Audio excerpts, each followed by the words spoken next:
All right, good morning. Welcome in. I'm Martin Wenzel, and we're here at Microsoft Flight Simulator at Airport Vila, Bauerfield International Airport in Port Vila, Vanuatu. And we're flying out to Nadi International Airport in Nadi, Fiji. We're on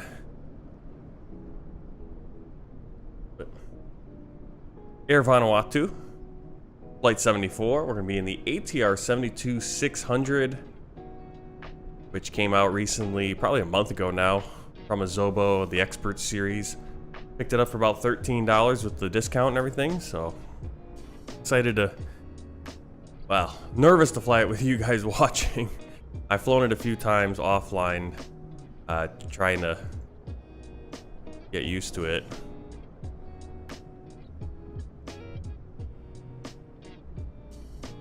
And I still don't know how good it's gonna be. Well, let's kind of take a sweeping look at this thing. So, kind of hard to tell how much better it looks. I think it looks a little bit better outside model than that community version that we used before. Where it really shines is obviously inside and the systems and all that.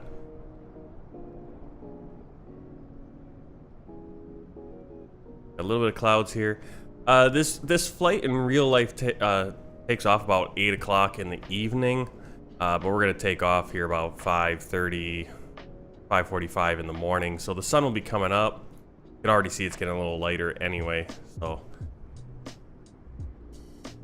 I do like to do some night flights, but I'm always nervous about doing them on stream, and especially out in the middle of the Pacific Ocean where there's nothing really to see. Turn their lights on there.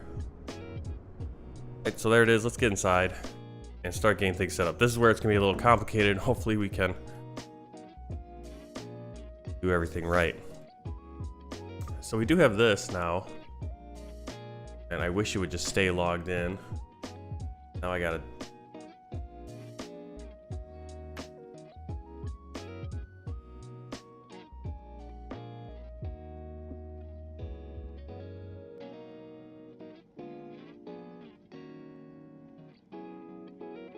Alright, you can just import the flight plan.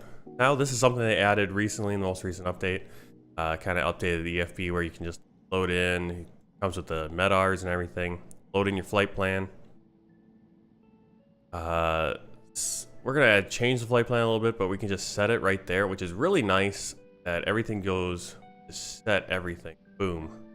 Boom. Set all that stuff. So the payload should be set. Kind of verify that everything's going on right here. So 0 fuel weight, takeoff weight, payload weight right there, 6968, 951, just slightly different.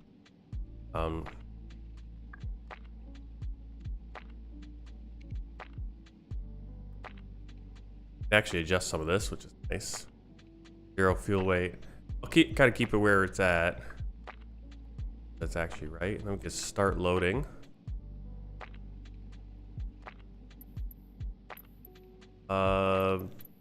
Fuel we need about 2,500. You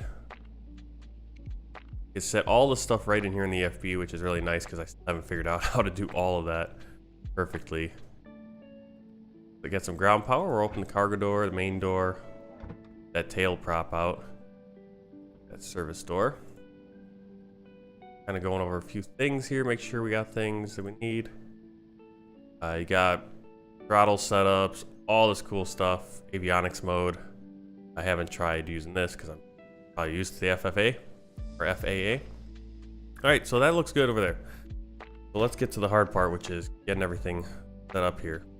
Fine.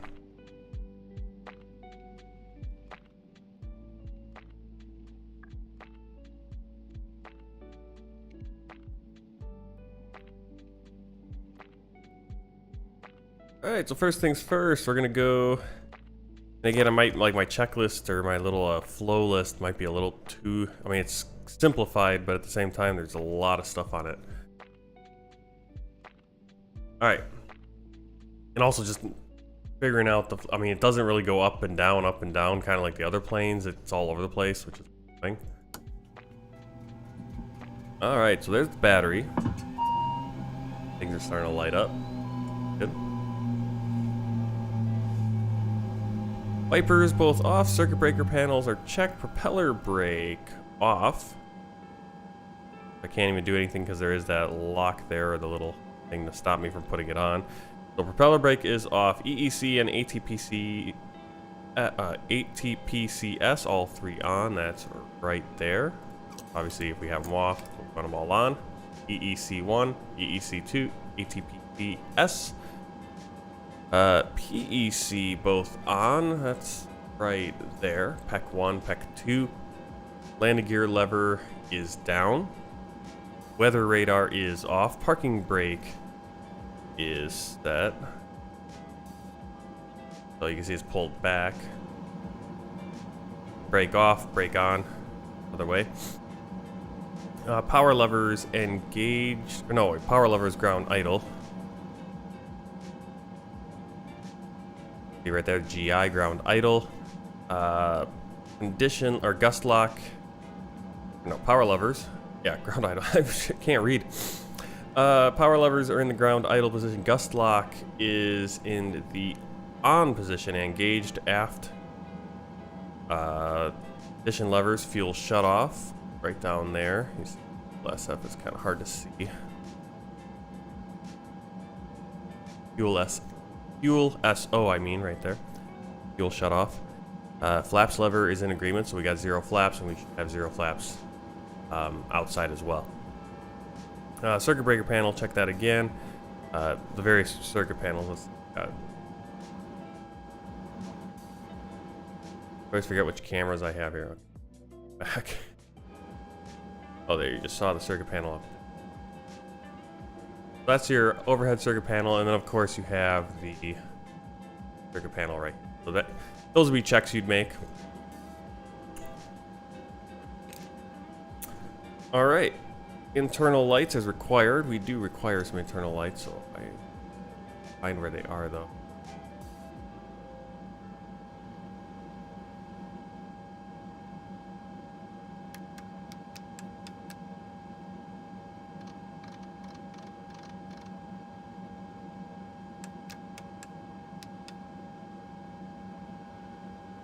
Everything bright for now. We can always adjust that later. Okay. We should have external power out there. We're gonna go up to our panel. And we're looking for the DC external power available light. Verify that's on. It is. And we're going to then hit it. Turn on the power. Then AC wild external power right there. That on. So we're going to power up and start the engine and everything using this. We're not going to do hotel mode, which is a whole different way to do it. I haven't figured that out yet. Light, and we have some lighting. Yeah, that looks good. See things. Perfect. Right up to it. We'll keep up here on this panel, kind of learning this. It's really cool because it does kind of show where everything goes, what connects to each other. Alright, so power up we're in the GPU mode. Okay, we did that. So fuel pumps, we're going to turn those both on right here. 1 and 2. Run. Landing gear lights, verify 3. Green. There. Green. Engine 1 fire test, we're going to hit the squib test button. The squib.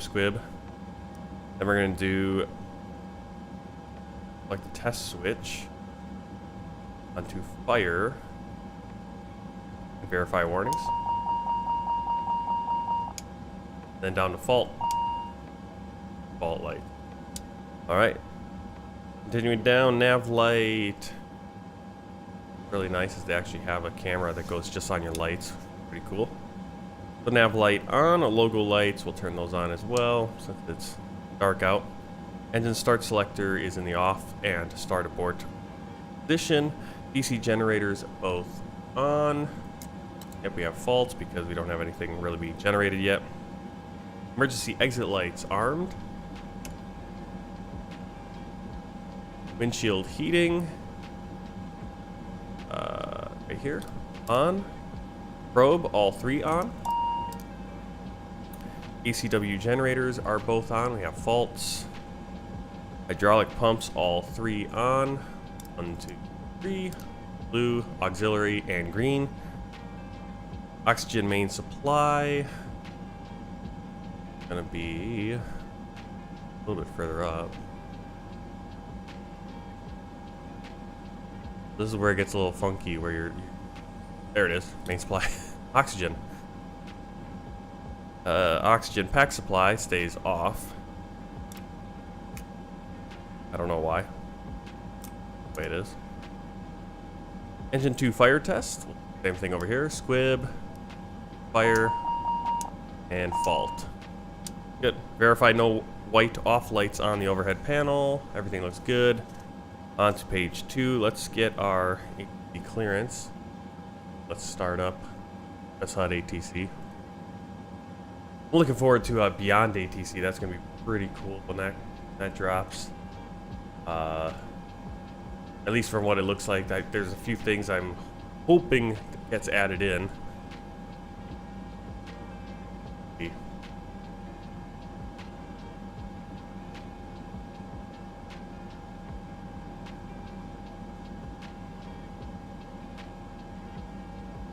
I love how every few days, every once in a while, all my programs just sign out. And so then I have to remember my passwords and get signed in, and we have to waste time like that. Alright, well, while that's going, we can jump into the flight computer. I don't know why it's so loud right here. Kind of weird. Okay, so it kind of imported some of the stuff from the flight plan, but not everything. We're gonna go to menu, FMS1, init, flight plan init, and route. And you can see we already have our departure and arrival in here, imported from SimBrief.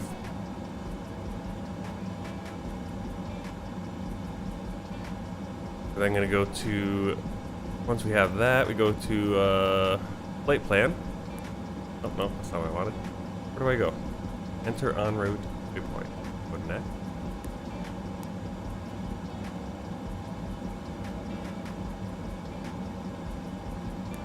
Oh, there we go. Flight plan. Alright. ATC and the other planes injected and all that. Continue.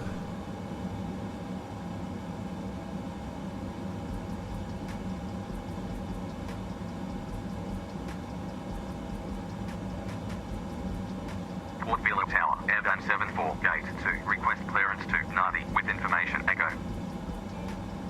Airbus 74, clear to Nadi, via Empton 1, Kilo Uniform Sierra India November, departure, runway 11, initial climb, 1,700, then as filed, squawk, 4146. Clear to Nadi, via Empton 1, Fuzam departure, runway 11, initial climb, 1,700, then as filed, squawk, 4146, Airbus 74. Airbus 74, read back correct, report when ready. Will report when ready, Airbus 74. Alright, so runway 11, initial climb 1700 feet, M10-1 departure. Alright, so we're going to go in and get our flight plan set up. It's going to take a little longer on these flights just to do things because kind of figuring out. So Kuzan's going to be our first waypoint after the departure. Alright, so Kuzan,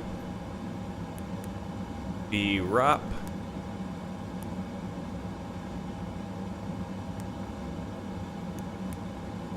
but V, each,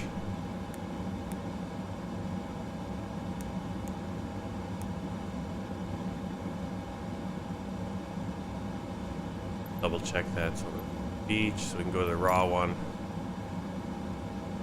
Beach is south 17. Right, beach, and last one I think is our DOR. And execute.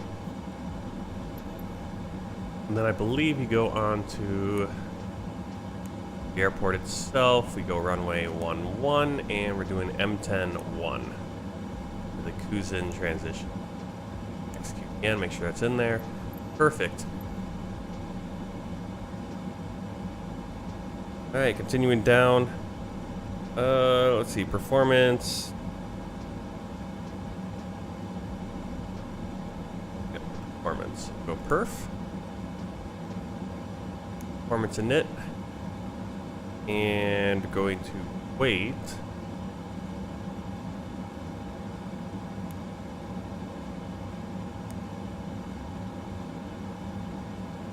Okay, so that just switched things. Is that not putting on my proper weights, or what happened there?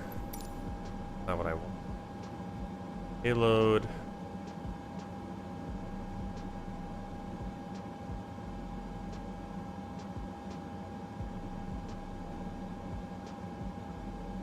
That changed.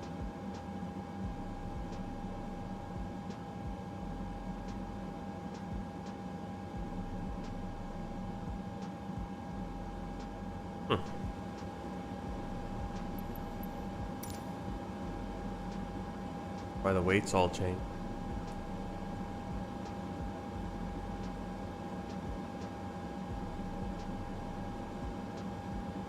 Empty weight's weird. We've got the fuel, we have the... like it's giving me the payload, basically.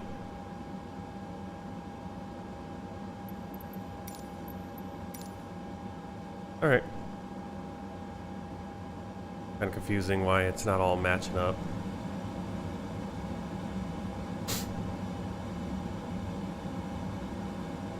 Fuel on board, 2459. I think we need a little bit more than that.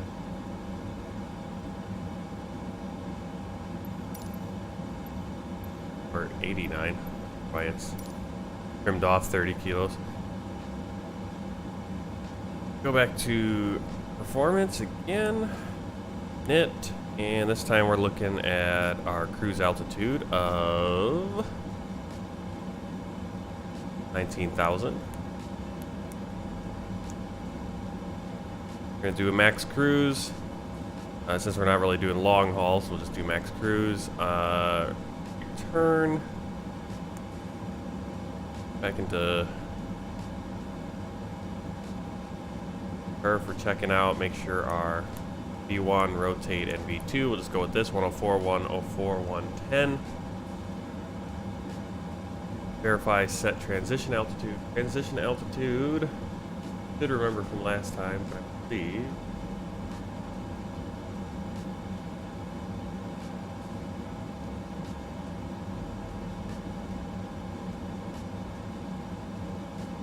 $11,000 feet. All right. At this point, I'm going to start getting passengers loaded up.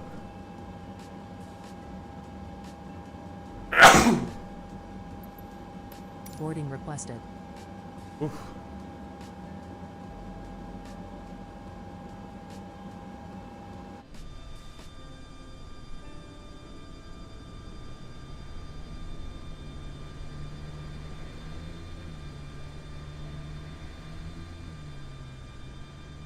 Do you want to board crew? Passengers bus is coming. Probably going to want to close the service door so the passengers don't get on and go right off the other side. Passengers load from the back, as you can see. The service door right open on the other side.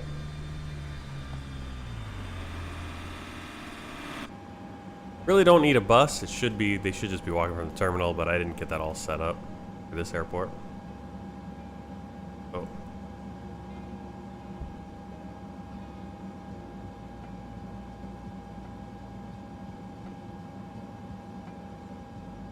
Not good. Passengers boarding starting. Oh, man. Are you kidding? There's always something. I swear, I swear, I hit the stream button. I hit the stream button. I kid you not, I hit the stream button. That's when all these problems happen with these planes. Because I've never had this problem where I'm clicking on the FB and I cannot do things. I don't understand. I just don't understand. That is really weird, the lighting there. Really slow on that adjustment for the... Well, there come the passengers anyway. And I don't know exactly what we're gonna do. Well, it's because that screen is so bright. Why is the FB not working now? Now I can't close any of the doors or do anything with the plane. Oh my. I don't...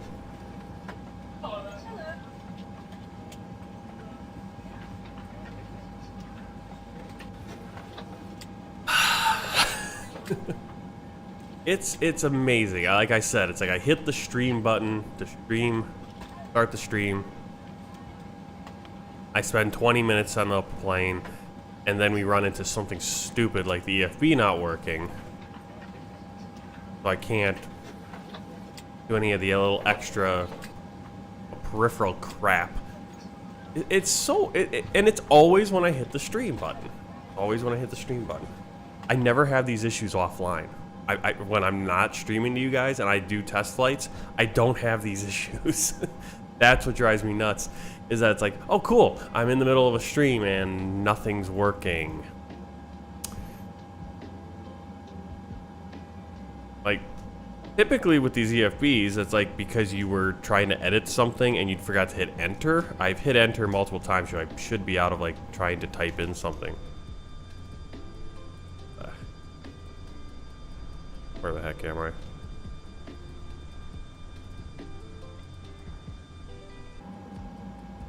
Oh, I hit Y, the slew mode.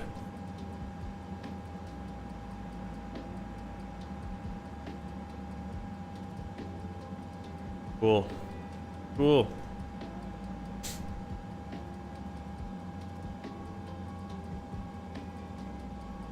Let's see if anyone else has had this problem.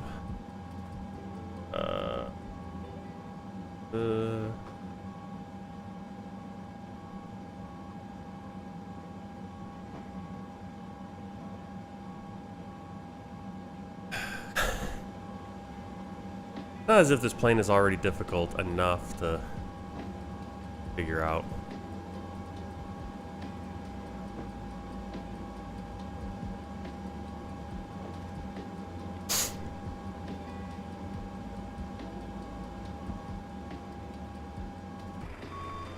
Alright, so they're loading up the cargo.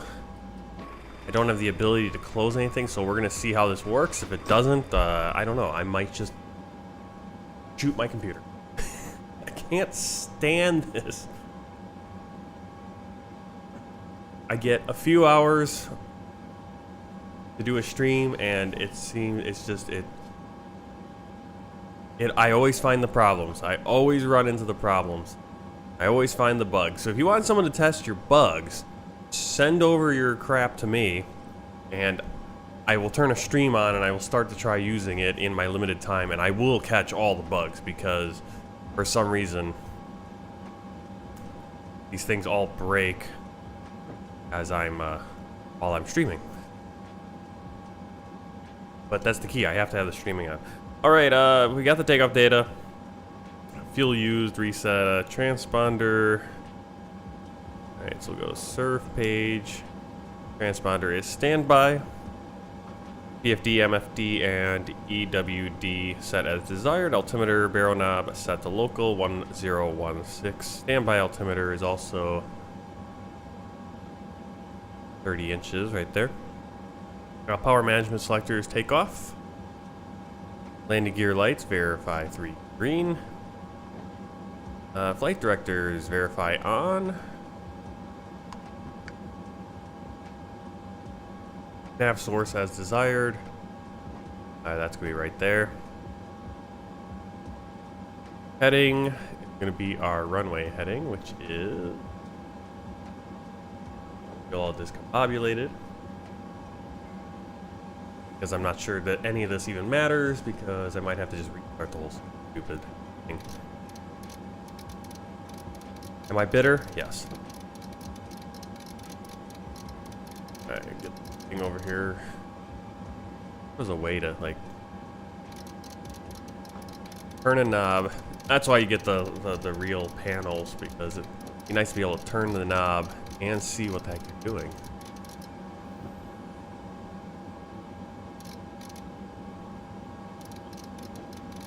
Right, I can see what I'm doing. You guys can't see.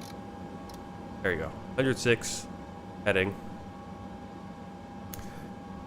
Roll mode, heading or navigation, and then pitch mode, IAS, and or vertical speed. Go with IAS, and we'll go with nav. Altimeter pre-selector 1700. So again,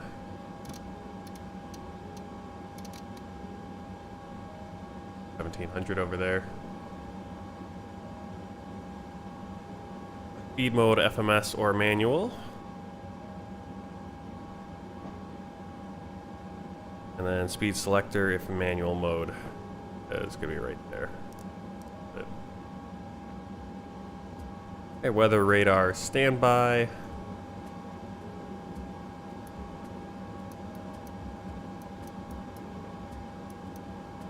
Standby. Idle gate, verify ground. The idle gate.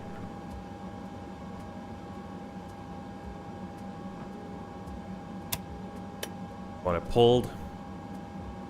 Aileron and rudder trim 0, elevator trim set for takeoff, AT76 test perform. Set rotary selector to either engine and verify warnings, repeat for others.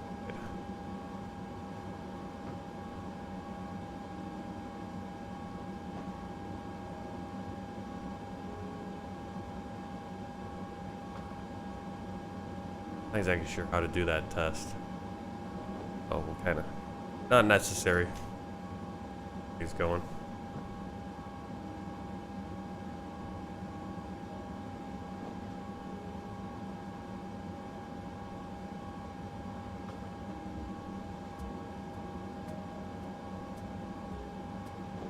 Like I said, might all blow. This whole stream might blow up because I might just quit and I'll just work on making a YouTube video.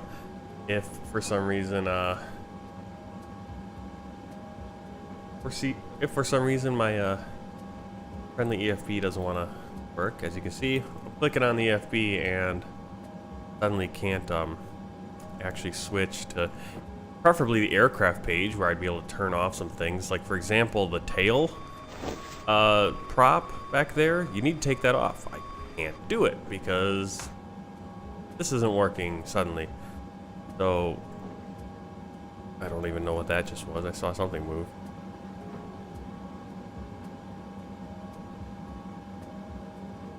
Yeah, EFB froze up because what it does now, I guess. It's also great because you can see on this there it is. Kind of hard to see. See all those blue spots right there, the blue ones. Those you need to use EFB to do. You know, close, remove things, close doors. So we'll see how automatic it is. I don't think it's going to be, and so we're going to have open doors and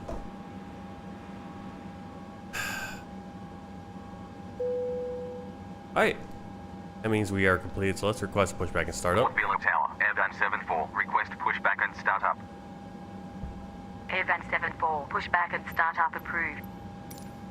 Pushback and startup approved, Airvan 74. Alright, parking brake is set. Doors should be closed, but I can't. Because there's only one way to do that. That's EFB, and the EFB is broken. Like something we think about. Hello, Captain. So device We are light ready on, for seat pushback. belts on, power levers in, ground idle, and condition levers still in, the fuel shut off. Where am I? I have a bad time reading here.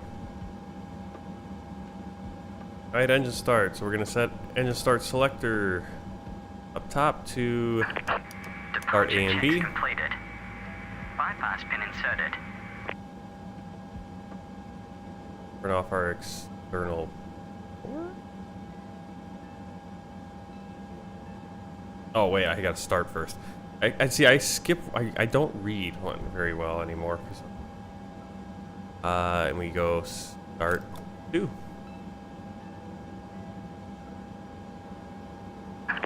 Locking gear. There's a head. The head sticking through the floor. Alright, so we're looking right here. Once we get to 10%, right condition lever to feather.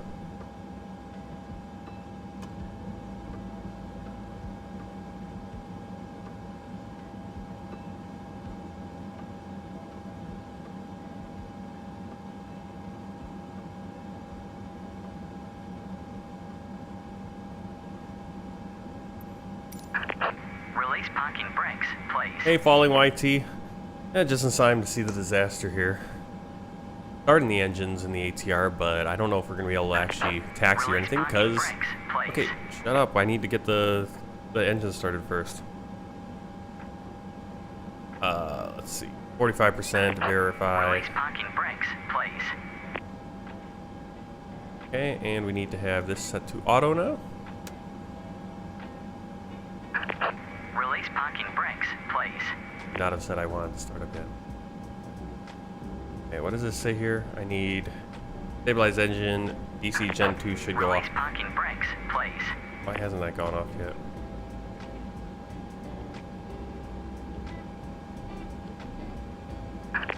Release parking brakes, please. There we go. Alright, external power off.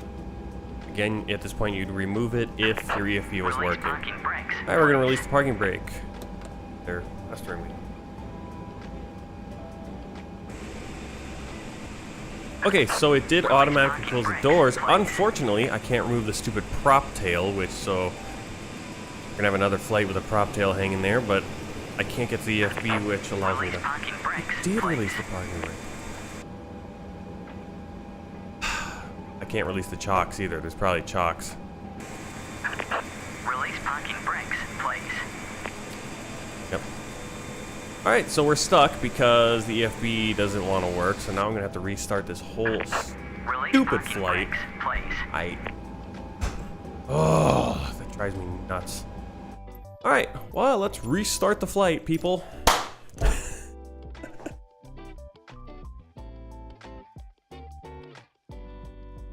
I hate streaming so much, because when I stream, all this stuff breaks. This is how it works.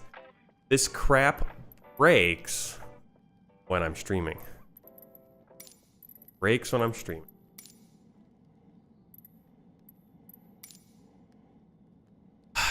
So, we're gonna try to do this quickly. I don't know. Like, I'm pissed now. Lovely frickin' it drives me nuts. Where I have to start the whole stupid thing over again because EFB doesn't work. What are we doing here? Set flight plan, set fuel, set payloads. Stop being stupid for once.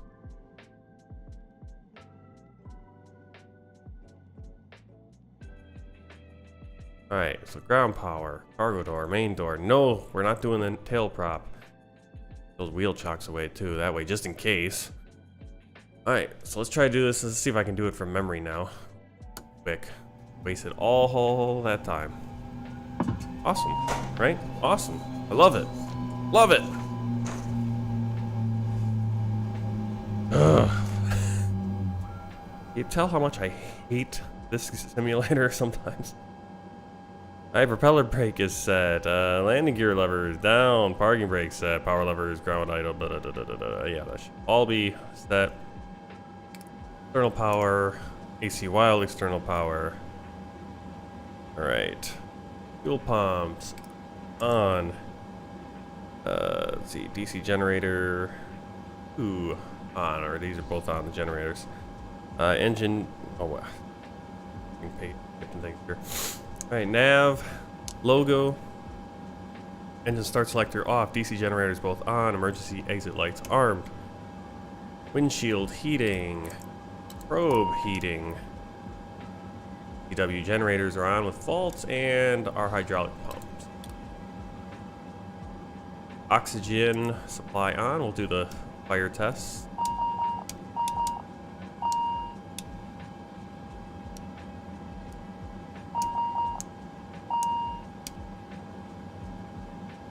I guess it's nice to kind of do this and just refresh everything really quick. So now I can kind of do it all nice and quick. All right, that's nice. Our flight plan is still in here, so I don't have to put it all back in. Oh, I do have to put cousin in for some reason.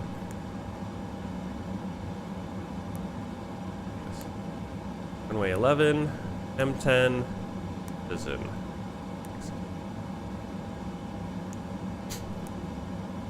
Okay, and we'll go into performance. Our speeds are slightly different again because I don't know. The weights, I think 19,000. Going to weight. I'll just keep what is in there because if I touch anything, it messes up. Fuel flow. Okay. Looks good there. Takeoff data, transponder.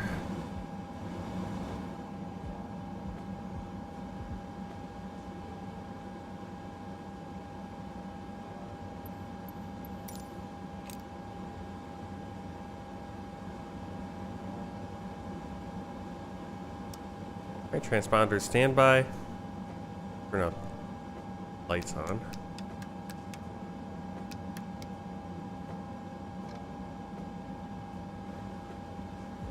Alright, so we're doing this rapid and we're doing actually pretty good now.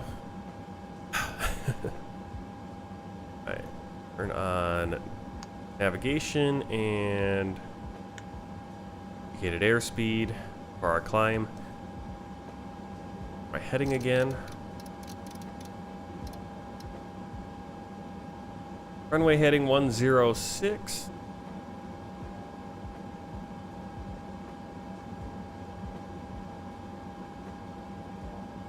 We're just gonna say the passengers are already board and cargo is already on, so we don't have to do that again because already now running about 10-15 minutes late because had to restart. It's impossible to push back when your wheel chocks are out and you can't take the wheel chocks away. Alright, we got everything in there. Idle gate is pulled. Weather radar, stand by.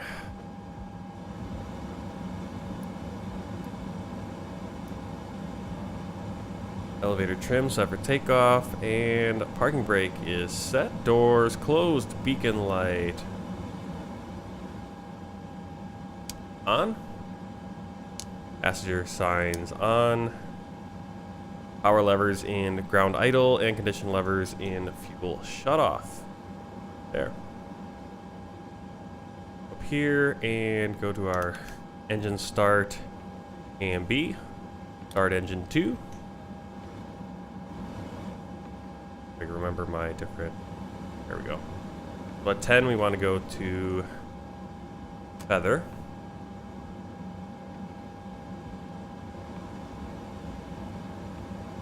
Then at 45, we should verify that. I believe the DC2 should be turning off at that. Oh no, the start 2 turned off. That light turned off.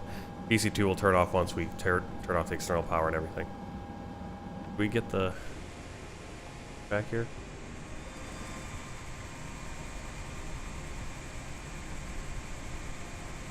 You need to stop the engines to request ground services.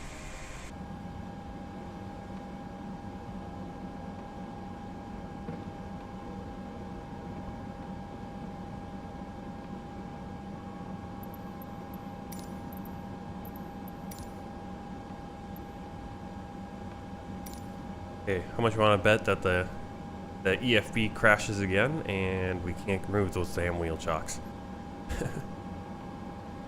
Alright. So we do have power, so Hello, Captain. We are ready for pushback. not sure why all this is.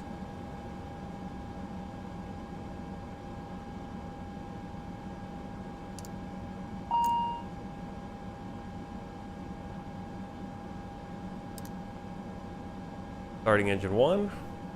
Not sure why all these lit up. Departure checks completed. Bypass pin inserted. Oh, I know why. Because I got to turn auto on.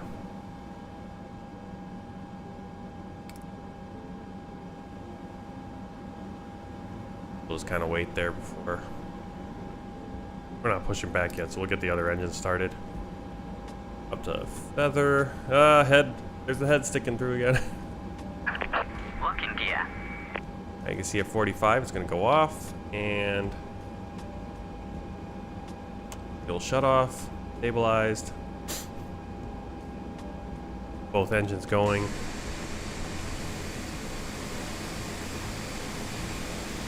Typically, we'd be pushing back as we start that next engine. Release parking brakes, please. Alright. Oh, we should be able to turn off power now. There we go. Looks good. Release parking brakes, please. Parking brakes released.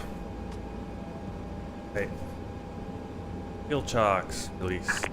Commencing push. All engines clear. Start at will.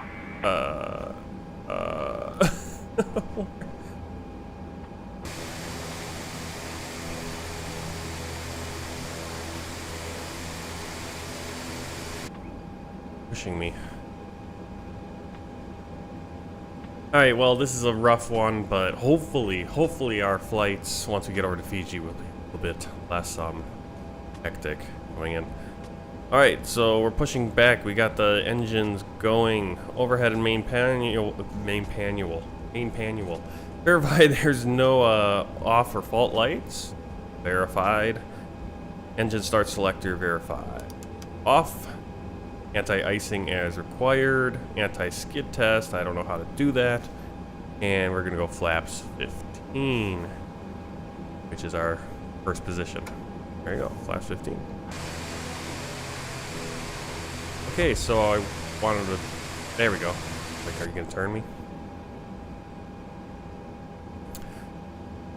Whew. Cockpit door deny.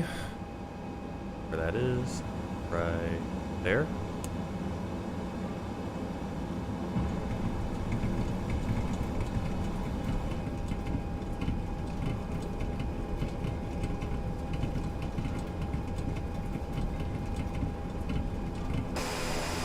What's that noise? Please set parking brakes.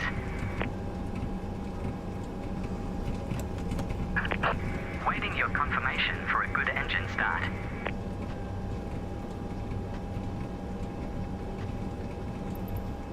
Cockpit to ground. We have a good engine start. You can disconnect. Right. Taxi lights. On.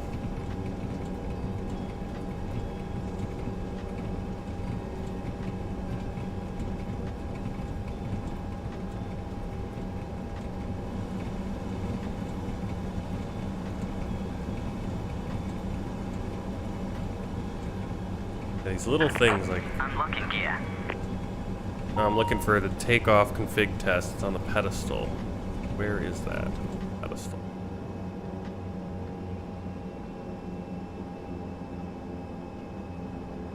There's a whole bunch more stuff here. Tow truck disconnected. Bypass pin removed. Left is clear, right is clear. Oh, there we go. Usually I'm clicking on this. There's actually buttons down here, which is nice.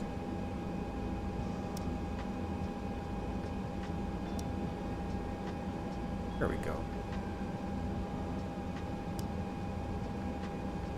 There we go. Oh, that makes everything so much easier now that I know that these are down here.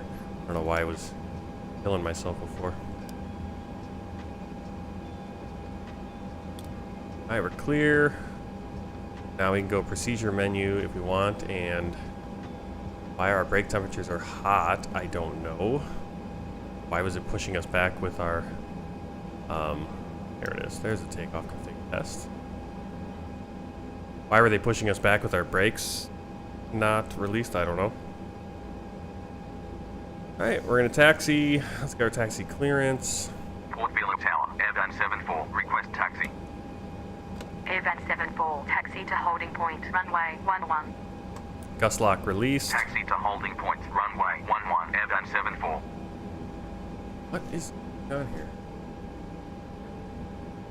I love how it's like I had my brakes pushed all the way down. I had my brakes pushed all the way down and it's rolling away. Until I apply them again. It's very weird. Alright, condition levers verify both auto, pack flow verify normal. Not sure. There's probably on these. Look and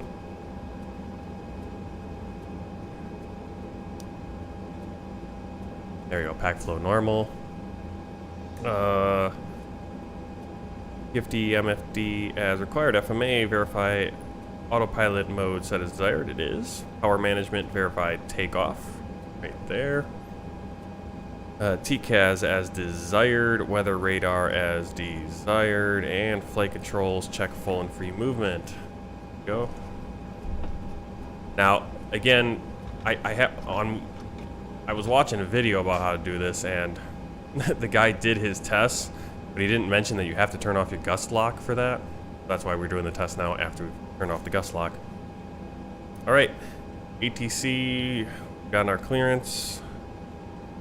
Taxi. Going runway 11. We're gonna get on the runway and double back. That was a cool thing that I saw with the Beyond ATC. Was the just the call outs for, you know, going to the end of the runway, you know, having to taxi down the runway and back. That'd be pretty cool. I'm looking forward to that. How it works. We're gonna turn on our departure stuff, our departure lights, since we are on the runway. Gas on. Let's taxi properly. Oh, I forgot to change my lights. So the lights that you're seeing, I have the Japanese lights on. I just realized I forgot to turn that off.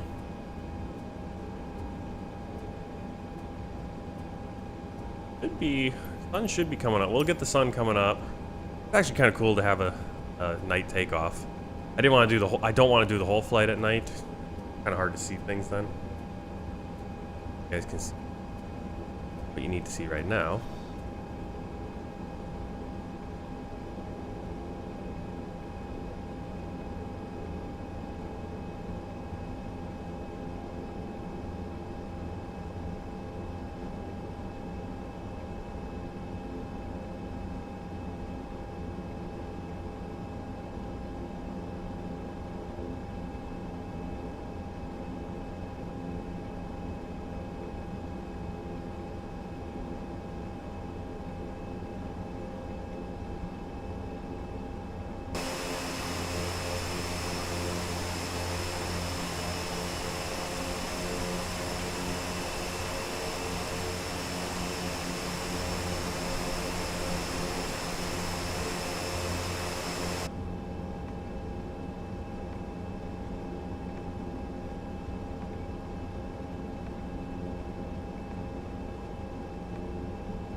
Yep. Yeah, it kind of looks like that one. It looks like a Maldivian also. Yeah, it kind of just has that like script.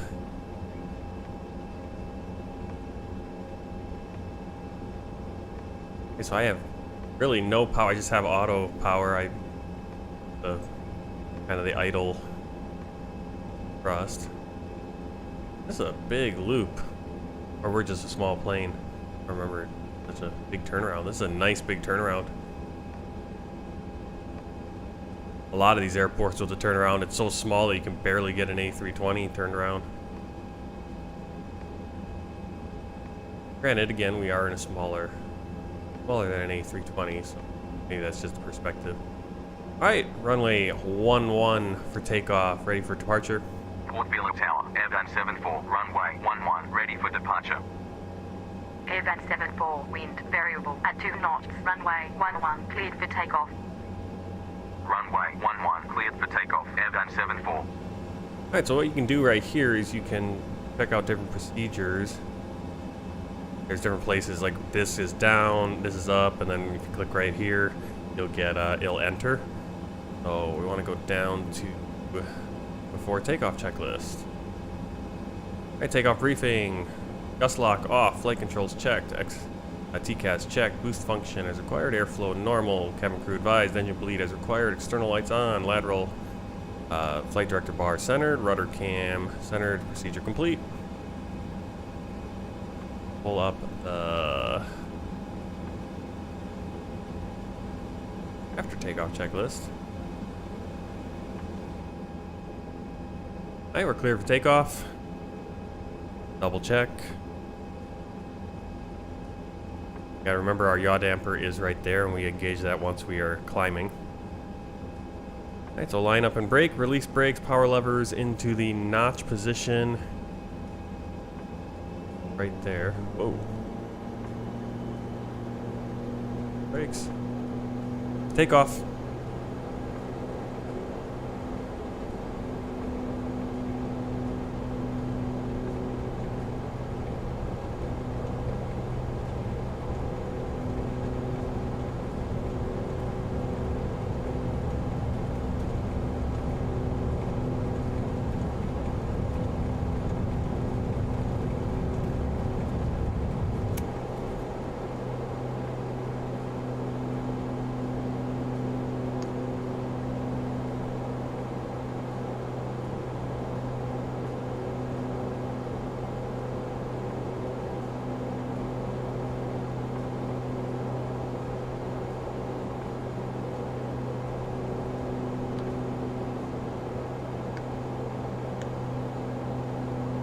Don't sing.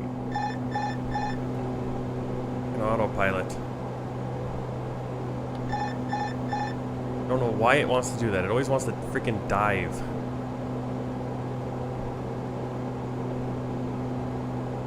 Should probably bring the landing gear up is what I should do. By the way, you can see where it's aiming me for some reason. I don't know why.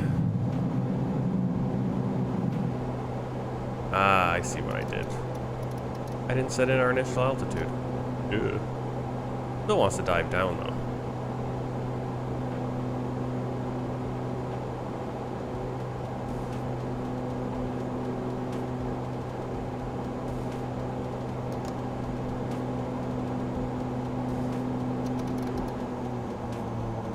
Okay, power management to climb.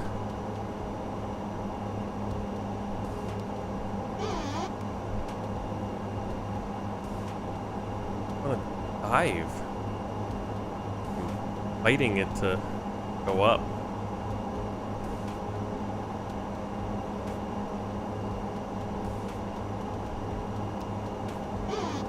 Well, it's scary when you don't know how to, for some reason the autopilot wants to slam you down. Alright, we're gonna go vertical speed. That way I can... 74, radar contact, climb and maintain, 9,700, QN81016. Climb and maintain 9,700, Airbus 74. There we go.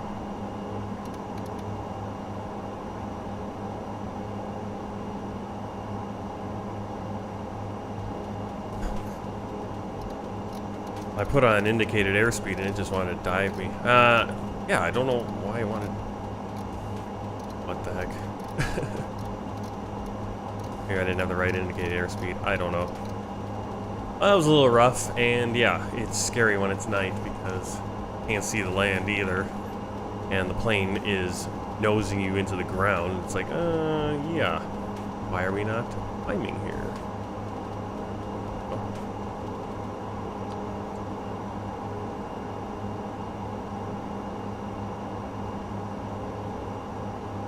Okay, I think we've got it figured out now. Alright, flaps are up. And landing gear is up. Yaw damper on.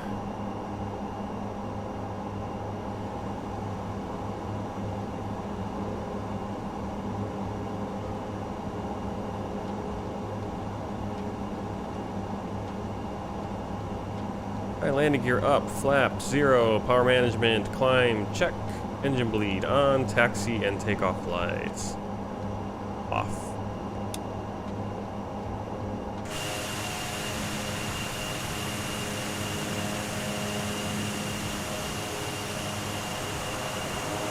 Some really powerful landing lights right there.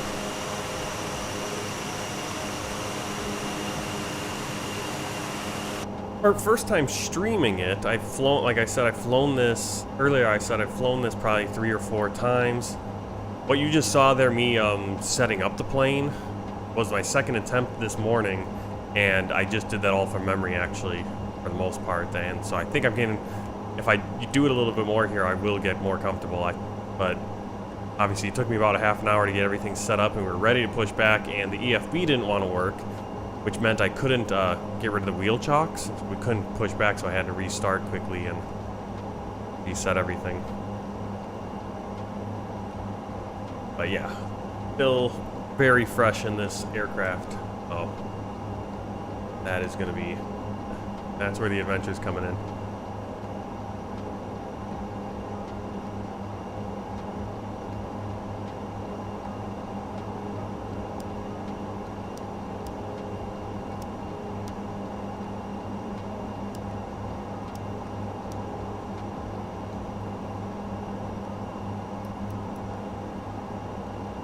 They got the weather radar test. Weather. Alright, we're at 170 knots. We're in the climb. Power management notch. Once we get to cruise, we'll go to cruise, and then we'll increase our speed to 245 knots.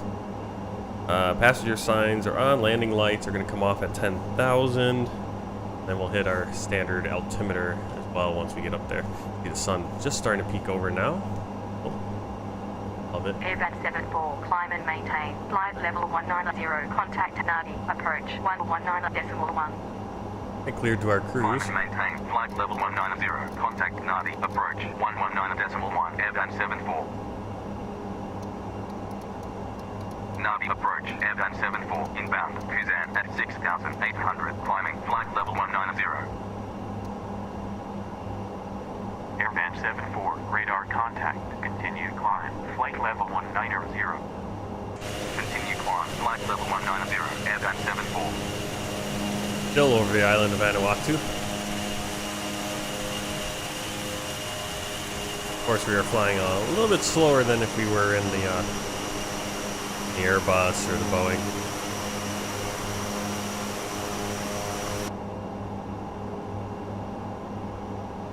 I probably didn't have to do this flight in the ATR. I could have done, I think there's also a flight to Fiji and just an Airbus for Air Vanuatu, but this will give us 5 flights. We're gonna have a couple. We'll have a short one, about 20-30 minutes, over to the other side of the island on Fiji, to Suva.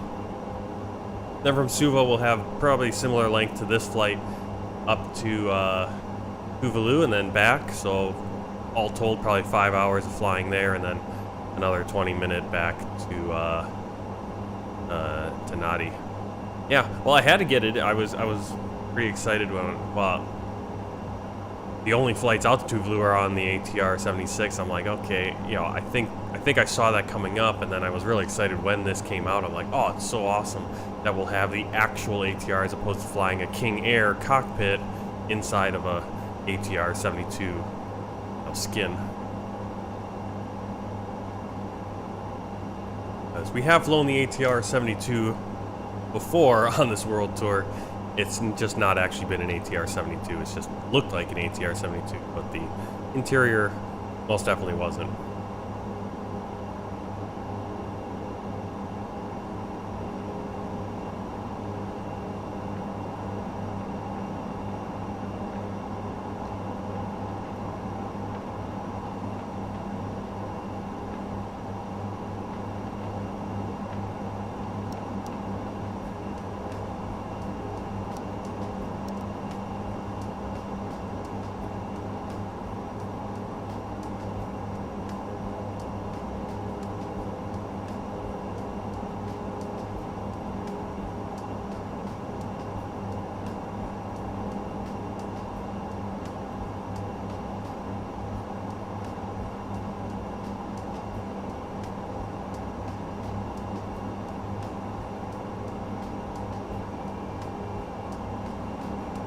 Yep, not fluffy seats.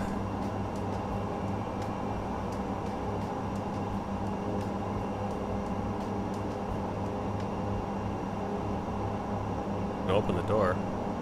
Actually, maybe I can't open it because I haven't clicked on denied. There are clickable things around. Just the door.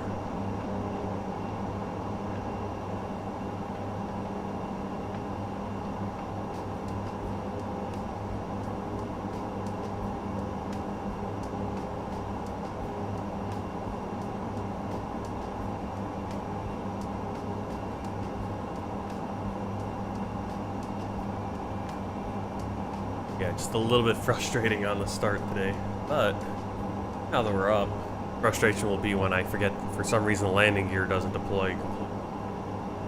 Or it feels like it, at least. Every time I land in this plane, it feels like I did not deploy the landing gear. And then you go to an external view and it looks like you don't have the landing gear up because it's so, such a, like, low. It doesn't really deploy that far. It's just basically wheels right under the plane. I mean, doesn't extend too much.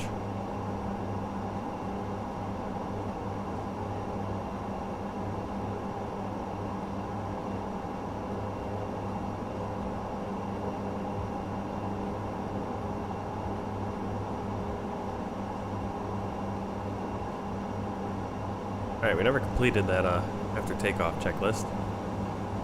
Taxi and takeoff lights off, and landing lights can come off. Also, altimeters can go to standard.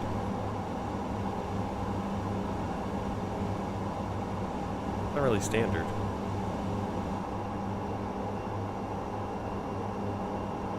Air standard. That and checked. Procedure complete.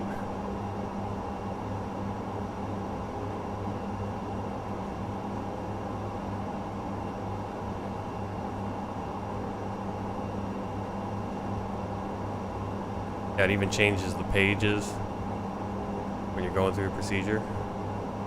Ending. We already did all these.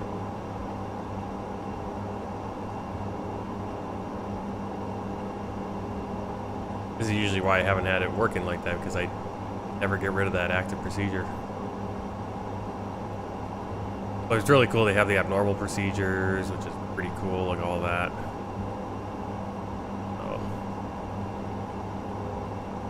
You're into doing all the emergency stuff, all there. Pretty cool. I'm still trying to learn how to do a normal flight. Alright, landing lights, that's what I was gonna do. Landing lights off, and we're pretty steady right now, so seatbelts can come off too.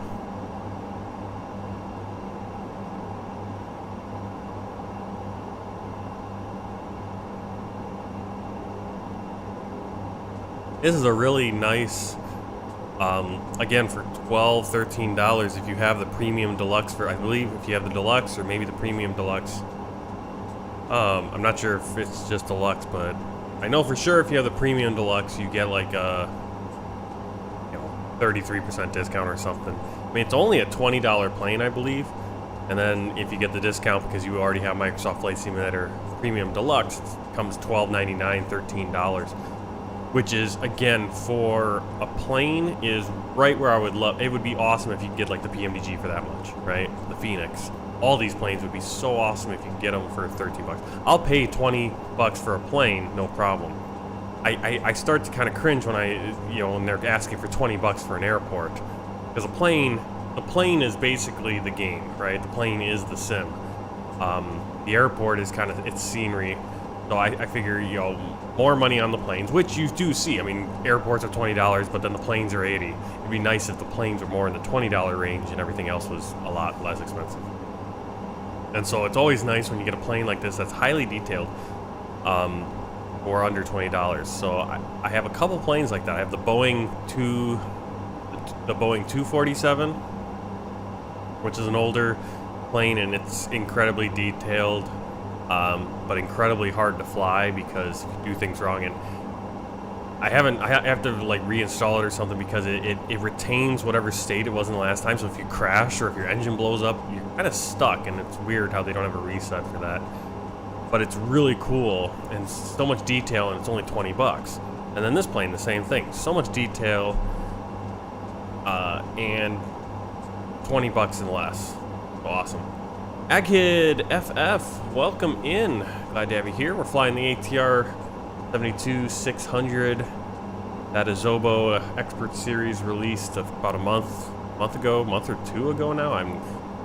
Time flies, so I can't even tell you. But first time streaming in this plane, and of course we ran into a bug 30 minutes into the stream where we couldn't push back because I couldn't do anything on the EFB, like release my wheel chocks. So did a quick reset, and with all the procedures on how to start the plane fresh in my mind, it only took us about 10 minutes to get everything reset and get going. We're 14 minutes into the flight. We got 2 hours and 6 minutes or so to go. I may or may not try to use some time acceleration once we get to cruise. I do have some other stuff I need to kind of do on my other screen. Make some graphics and stuff. You guys are all on the YouTube channel. I believe this Saturday I have a video coming out. It's a short one, about 2.5 minutes, 3 minutes long, just highlighting a freeware airport that came out recently, or has at least recently been updated. Just some scenery. I didn't do any commentary on it, but I'm working on making some more content like that, just videos that will come out on a schedule, like once a week, maybe on a Saturday. That way, something when I'm streaming.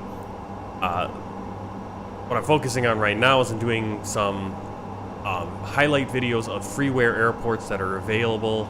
I'm probably going to do it like top 5 from different sections in the world, just because there's so many good ones. And then what I've got to do is I kind of got to limit it, maybe like 5 airports in a video, maybe a 10-minute video, kind of showing off 5 airports from the different continents maybe.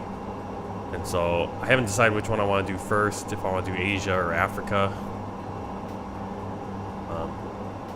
Maybe I should do Europe because that'd probably get the views initially. But really good stuff out there. I want to kind of share. You guys are into Microsoft Flight Simulator, and hopefully people who have Microsoft Flight Simulator are looking for airport upgrades and don't have to pay money. Agit, I use for the emulator, for the simulator, this is Microsoft Flight Simulator. At one point in time I used to have that actually on my stream on the overlay, but it's not there anymore. But yeah, this is Microsoft Flight Simulator. If you want to know my equipment, like my computer stuff details, that's in the description below. But I can kind of read it off. I used to, like, with my old computer that I started streaming on a few years ago, I used to know it all kind of by heart. But yeah, I'm using...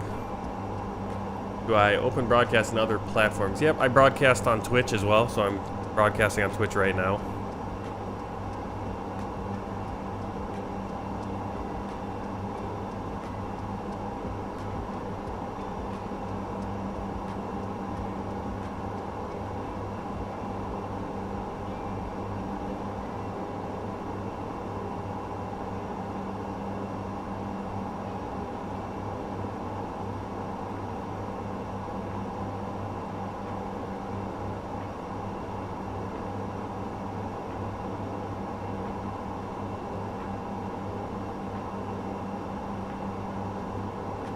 Oh, this flight's supposed to... Well, here's the problem. I had the wrong description for my video up, and so I thought this flight was taking off at night. I'm glad it's actually supposed to take off 8:25 in the morning, so we actually took off a little bit too early in the morning, but we get to see the sunrise. That's all right. It's not the end of the world. I was like, why? This isn't the right flight. Yeah, so for my computer, I have an AMD Ryzen 7 5800X, 4.8 gigahertz for the CPU. That was something I upgraded a while back. I've had that for a while. Probably a couple summers ago, that's when I upgraded my CPU. That made it so I could stream more, because my old CPU, which from 2016 was only a Intel, you know, the 5 whatever, which is good enough for gaming but not really good enough for video and streaming. And of course I'm, you know, 3-4 years old, so upgraded that. This past summer, last summer, I upgraded. Basically last summer or last autumn, I got the AMD Radeon RX 6800 XT graphics card, which I like. It's all right for gaming. On the video side of things, it leaves a little bit desired. So probably in the future, when I have a little bit more money, once I switch careers and I'm making more money and have a little bit more disposable income, I'll probably go and I'll just stay Team Green, possibly. But keep an eye on what AMD is doing. But probably get back into the NVIDIA game and probably get a 5900 or whatever it's going to be. Well, not 50. I forget the naming scheme now. Oh, it would be like the 50. In a few years. 64 gigabytes of RAM.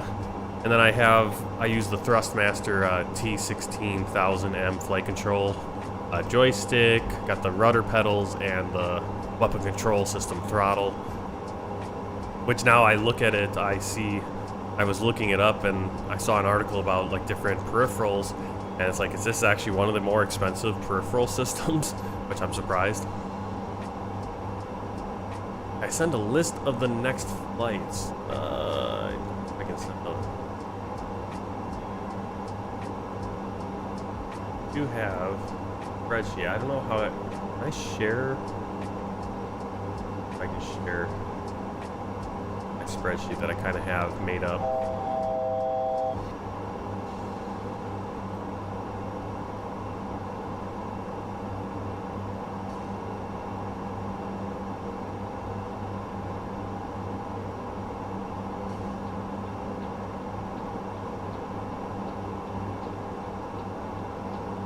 All right, here we go.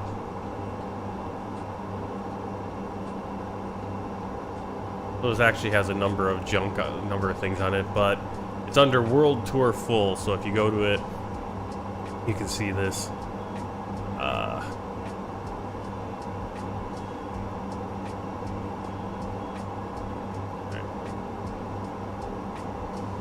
Well, tell me if that works. There's a number of sheets on there. I kind of got to rename.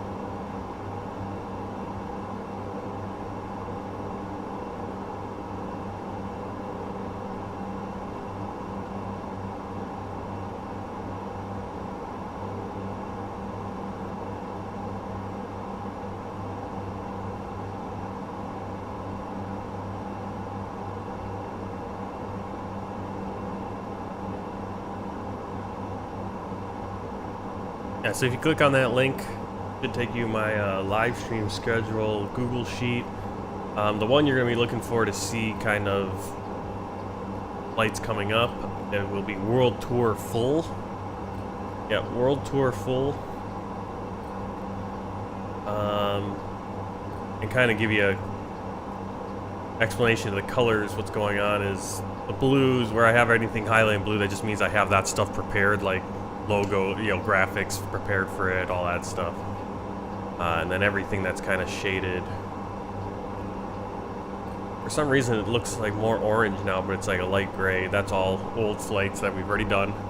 It's not an exhaustive list. It only goes back to flight 112 or whatever, but I mean, basically this list is just for me to make sure I have all my stuff prepared, like descriptions and if it's scheduled on YouTube and all that kind of junk.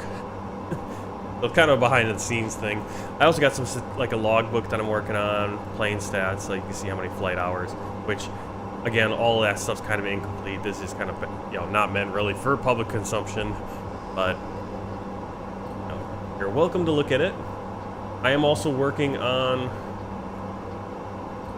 I see.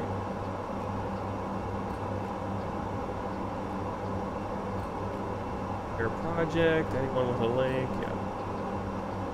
And then this one right here is the link to the Google Earth, where I'm working on putting all the flights. I'm going to try to include the stats on each of them. You can click on each flight, you can see. I'm not going to have the exact flight path. It's just going to be airport to airport. I'm not going to try to make it detail like, okay, this is exactly the path my plane flew.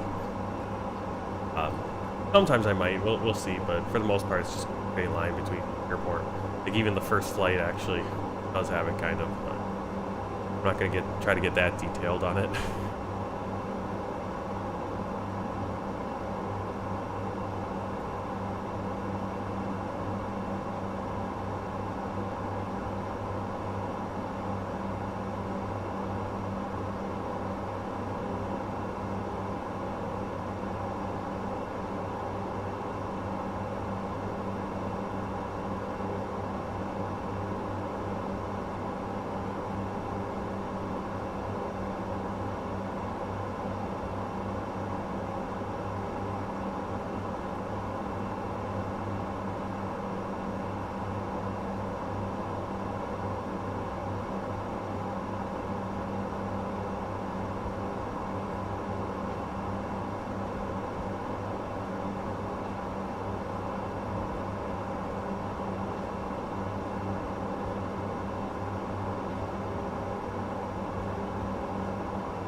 Okay, we're at cruise, so we're gonna switch to cruise, and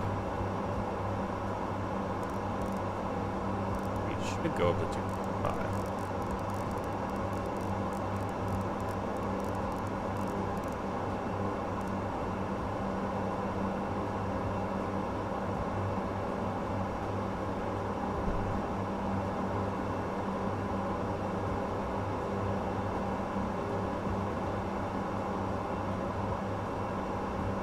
Switch to cruise after we get to speed. Climb power should actually get us more speed for some reason. I'm not doing it.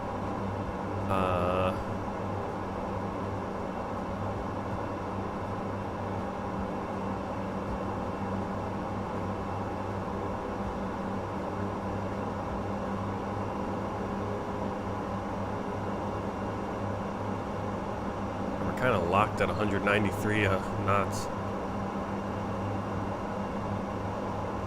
That it is. About an hour and a half. You see, we're in max, trying to climb.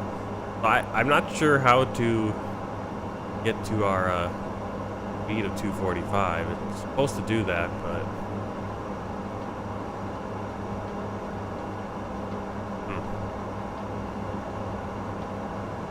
I'm going to bring it back to notch.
Oh, sun's rising right behind the pylon.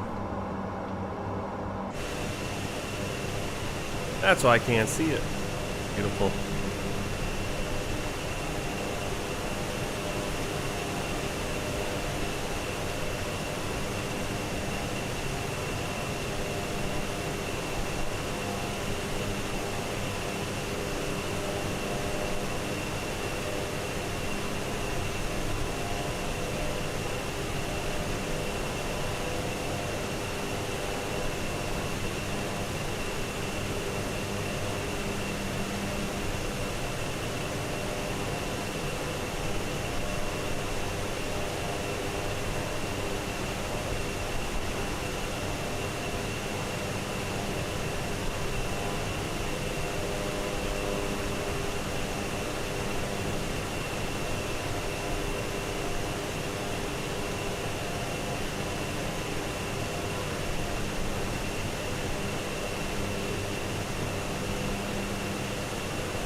Any shows or movies? Well, the movie I'm watching, or the show I'm watching right now, Amazon Prime, because I have Prime right now, and I need to figure out how to share it with my family, or get it shared from them, so I don't have to pay for it as much. But on Amazon Prime, I'm watching The Expanse, which is set in the future.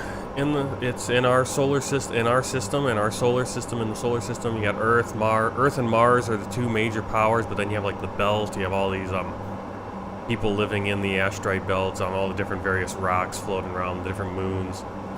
But like Earth and Mars kind of have this rivalry, and then kind of the people who don't live on Earth and Mars are kind of forgotten about, are kind of, you know, second class almost. And there's this, it's kind of a,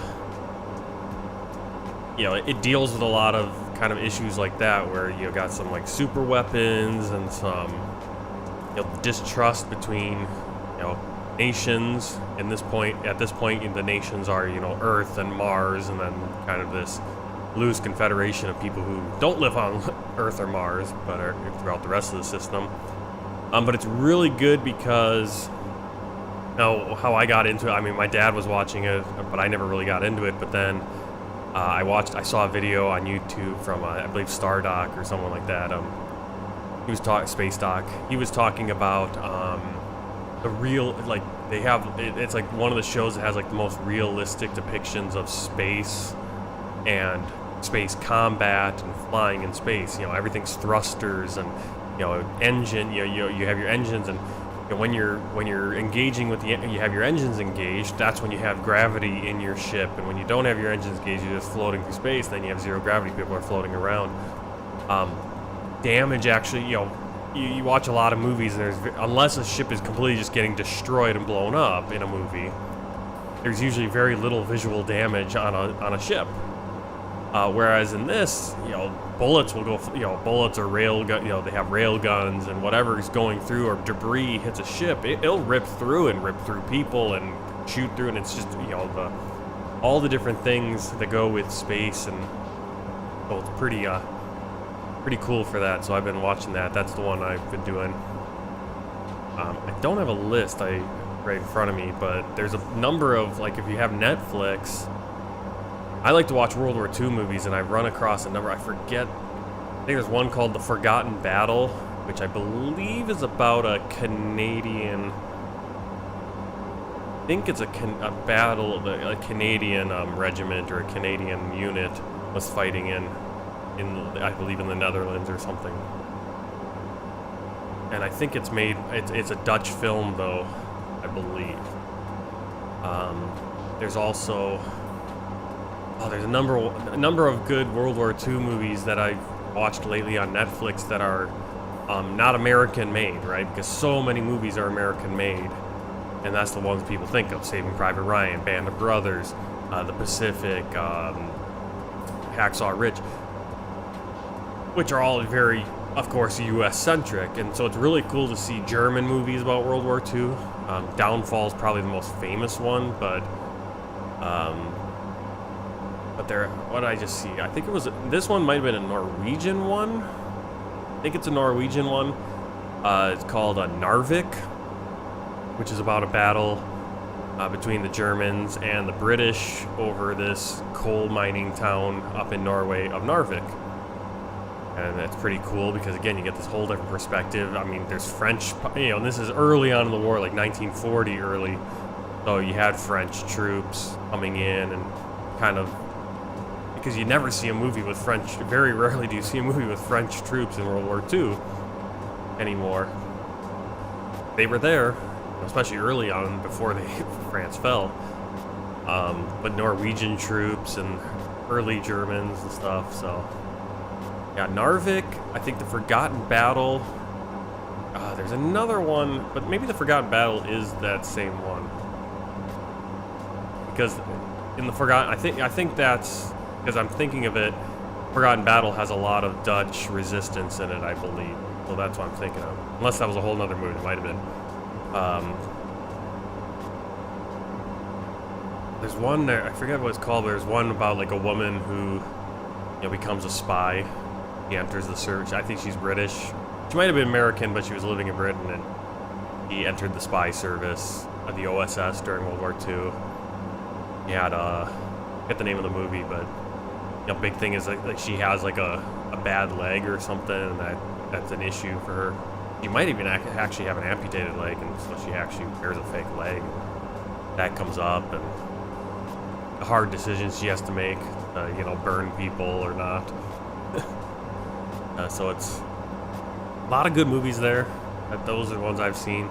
But yeah, the show I'm watching right now is The Expanse on Amazon Prime. I'd recommend that if you're into space and more. It's almost like it's like a dark version. It's like a dark version, gritty version of Star Trek, is what I would say, right? Like Star Trek The Next Generation was very, Star Trek's always been kind of like this, but especially The Next Generation was very careful with their science. I mean, or they made their science plausible, right? Star Trek's always had, at least old Star Trek had like plausible science for the most part, because it was grounded in our real world. It wasn't like Star Wars or something. Well, this is, take that and then up it a notch and then make it gritty and swearing and blood and all kinds of stuff, and that's the show, The Expanse.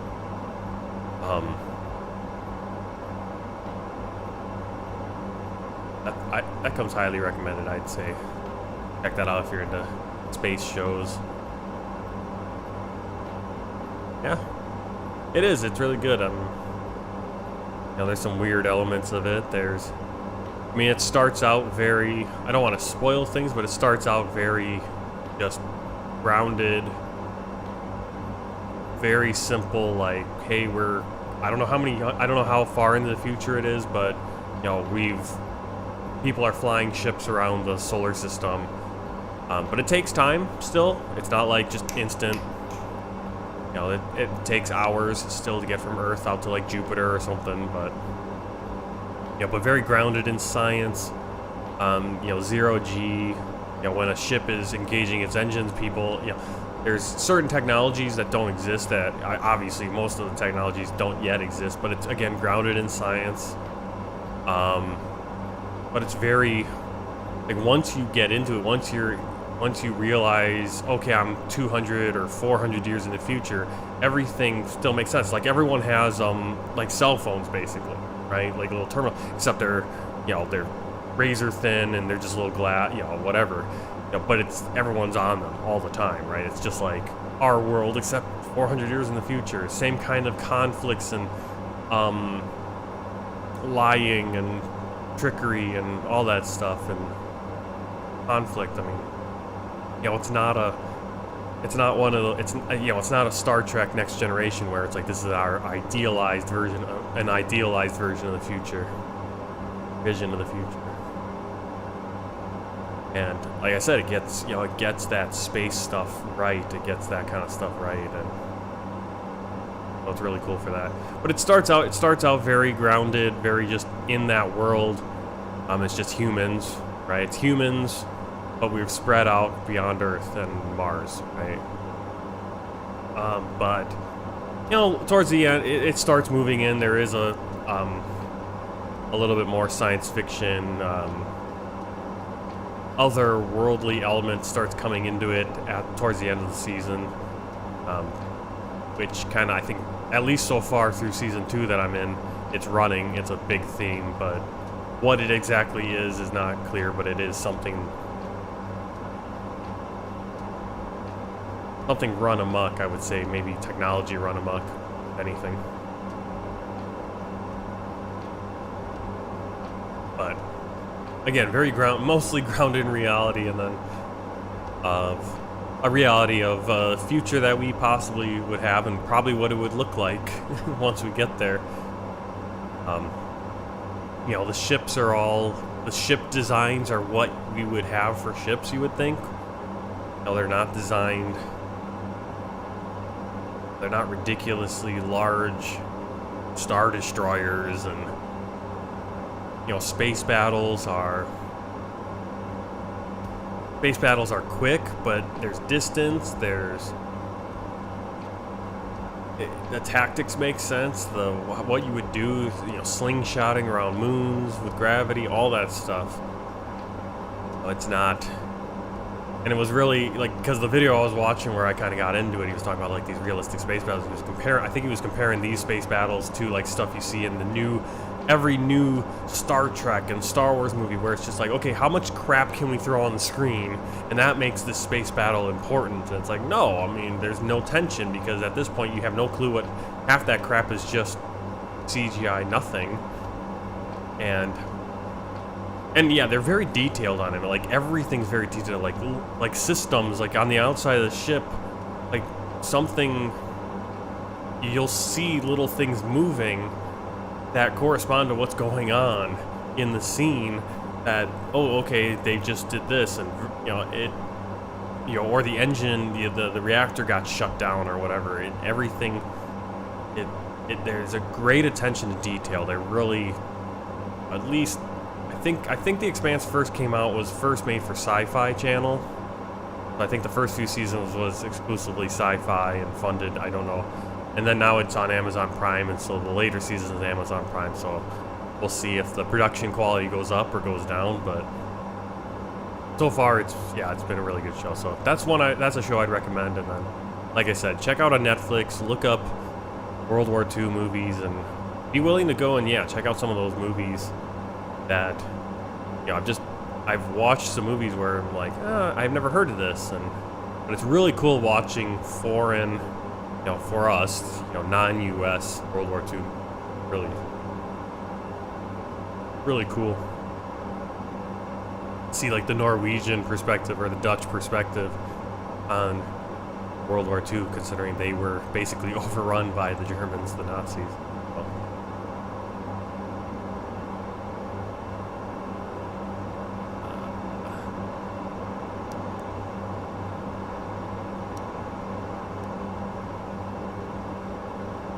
Alright, zoomed out. You can see our top of descent is after beach. Just out here over the Pacific, headed west. No, east.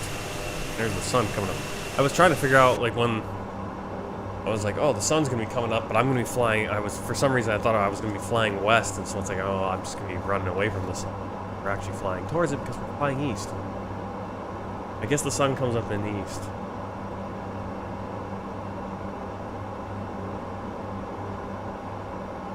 Early in the morning, maybe, I think.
I'm just on the other screen, putting in airports. But yeah, I'm setting up that the world tour map that you guys can check out on Google Earth. I linked to there.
Alright, before we get too far along, I'm gonna get in here, get our runway 9, RNAV 9, coming in. We don't have a star.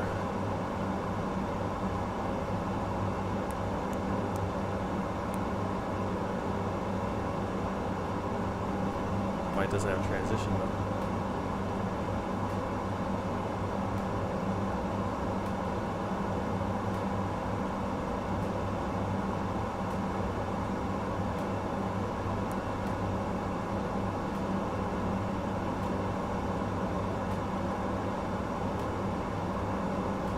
Go B-Git. We'll throw in a few waypoints.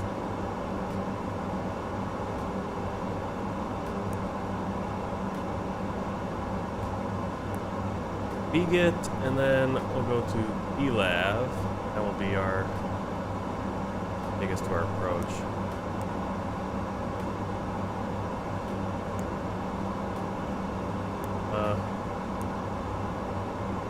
On B-Lav.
Let's see, looks like we got about an hour until landing.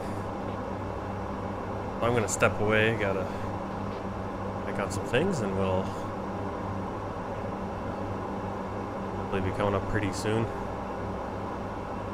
While I'm doing that, I'm gonna kind of run over my checklist and kind of make sure I know what I'm supposed to be doing beforehand, so when things start getting fast, I'm not trying to read the flow list. Alright, so let me set up the map here.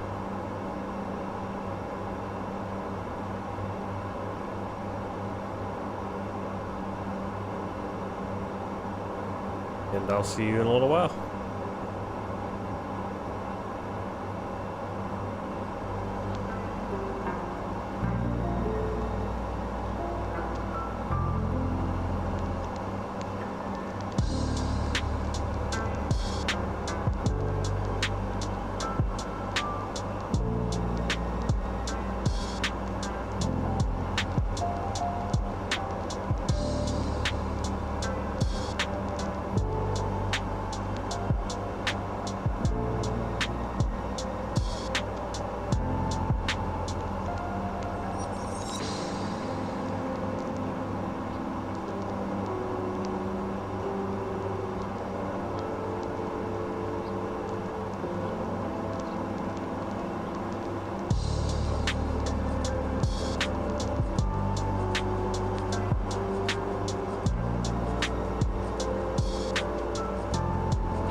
Proceed direct with aloft. Maintain flight level 190.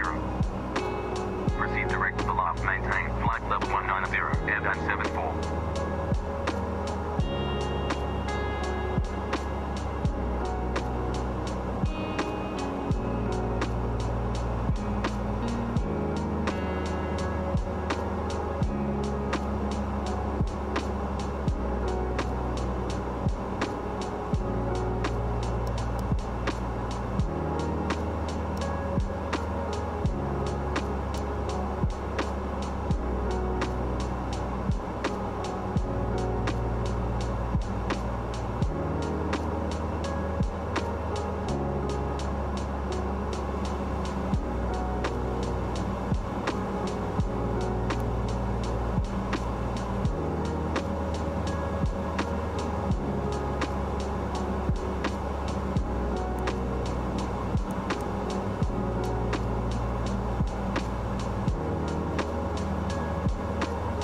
Airband 74. Descend and maintain 10,000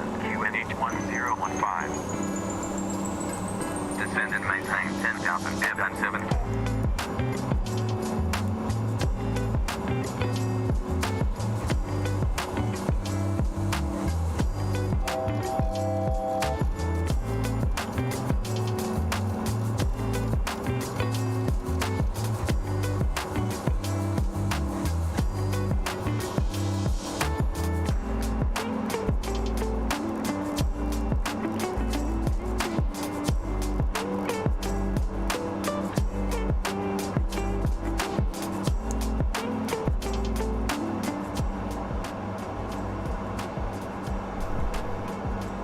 All right. In our descent.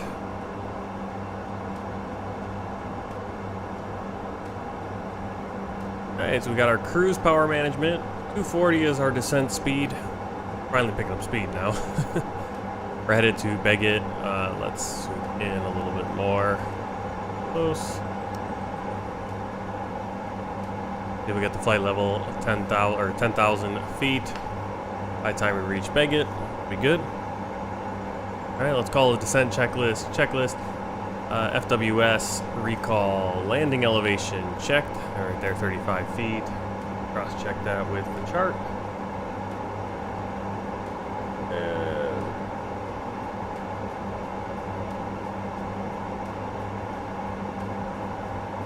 And runway's 19, airport's 59, so I don't know where 35, but it's good.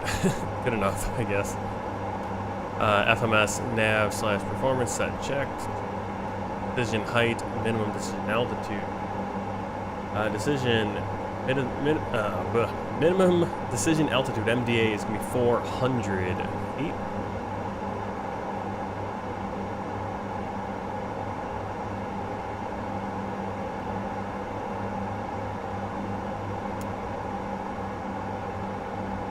I'll actually pull back the power lever too, so we can actually descend. I always forget that because I don't have auto power.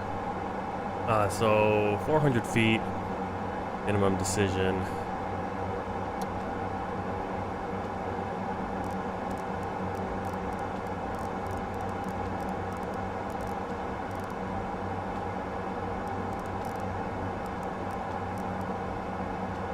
A little rapidly there.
Actually set VNav, that will actually help. Alright, it's got this is height, mid or MDA arrival briefing. Let's do that.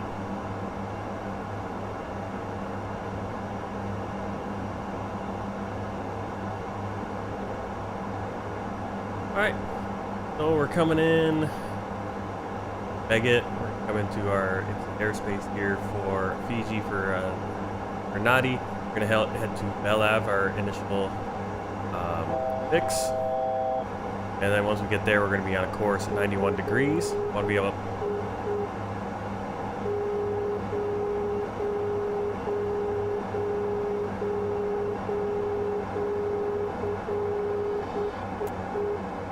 Uh, 3,000 feet at Belav, and on in. Then to Dakma. Our initial fix there, and then a canoe is where we're going to want to be about 1,660 feet. We're going to start descending about 4.2 miles out from a canoe. Then 2 miles out to Go Gib, where we're at 1,020. Go Gib looks like our minimum. Got our ILS 111.9. Final approach 91. Minimum decision altitude 400. Track 91 degrees to 600 feet for the missed approach. Turn right. Track direct to Apili. Climbing to 3,000. Max 2,000 knots until turn is complete. Hold out there. Get our we need. Pull back on speed and then lose it all. Alright, we're at 10,000 feet. Can we continue to descend? We're gonna put in 3,000.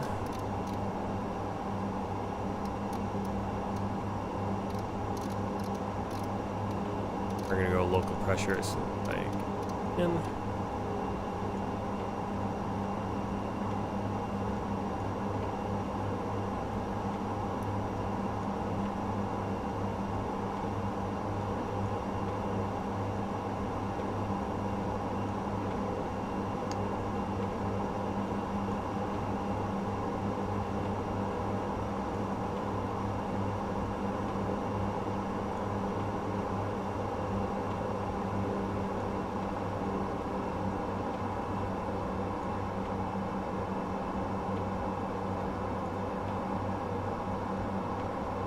Airvan 74, descend and maintain 1,400. Descend and maintain 1,400. Airvan 74.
I always forget to turn the chart off. Sorry, guys. Alright, final chart here. Coming in runway 9. Taxi out, either turn around or get off at a hotel likely. Come into the gate terminal area.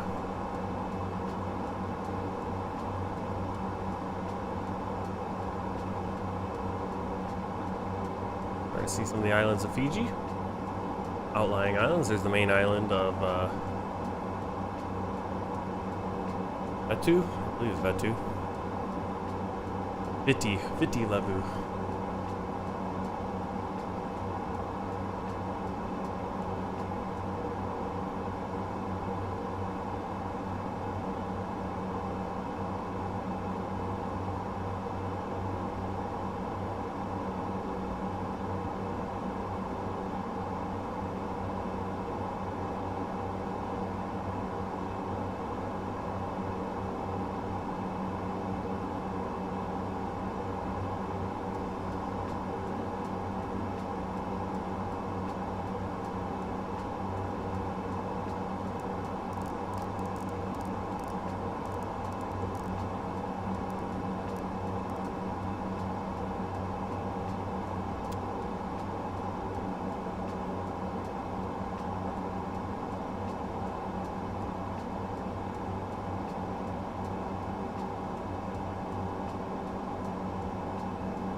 Alright, seatbelts on, landing lights on, altimeter set and checked, cabin altitude.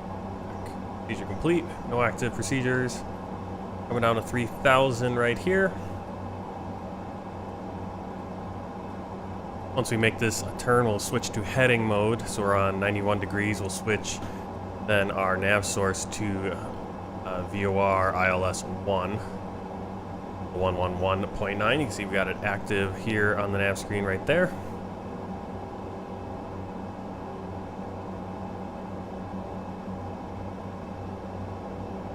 And we'll deploy the landing gear as well.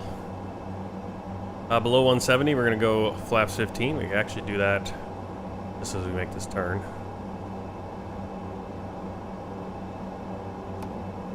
Go flaps 15.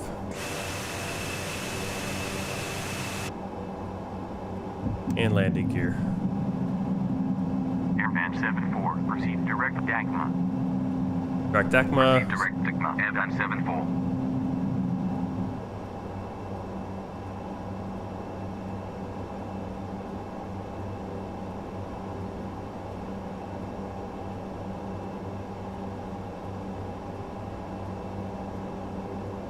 Alright, activate approach speeds. We did that. Decelerate to 170. A little too slow now. Intercept localizer on the course. Switch to heading mode. Heading. Airvan 74 cleared RNAV approach at 1,400. Back into nav. 09er. Report established final track. Cleared RNAV approach at 1,400. Runway 09er. Report established final track. Airvan 74. Airvan 74 established on final track. Airvan 74 contact Nadi Tower 118.1. Contact Nadi Tower 118.1. Airvan 74. Nadi Tower Airvan 74 on final 09er. Airvan 74, continue approach. Continue approach. Airvan 74. A little nervous about what's going on here. ILS. Oh, my course is wrong. That's why. There we go. That right.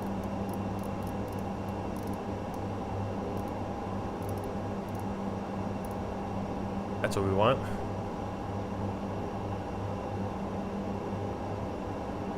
Down to 1,600.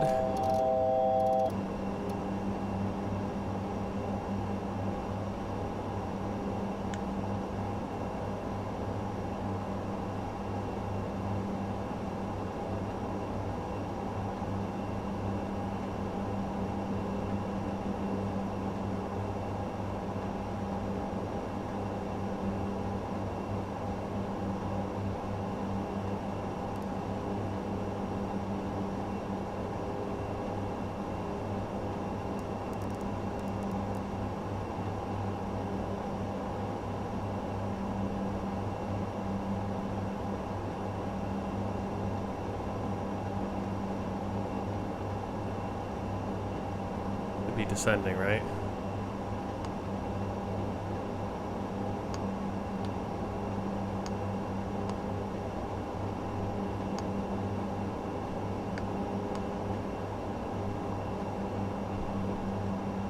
We're not descending.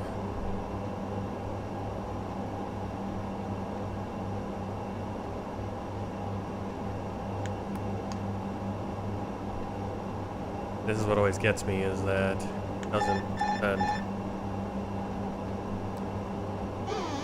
I have to fight the plane to get it to descend on the glide slope.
I wasn't planning on flying it completely manually, but still having trouble figuring out how to do the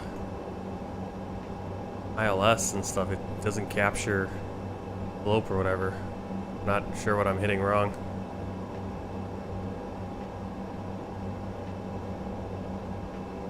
Alright, we got full flaps.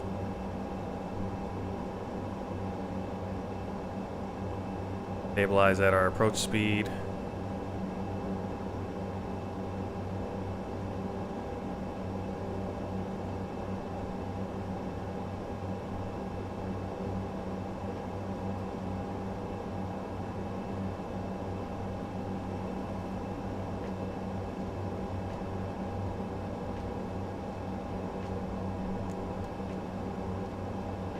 Airvan 74, wind 120 degrees at 5 knots, cleared to land 09er. Cleared to land 09er. Airvan 74.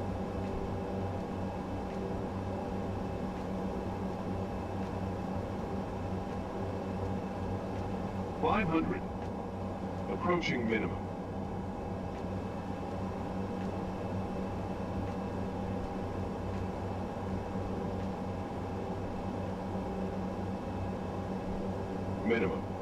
Minimum.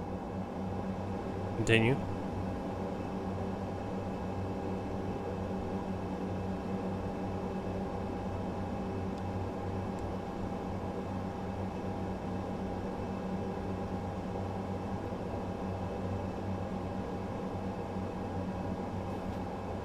$200.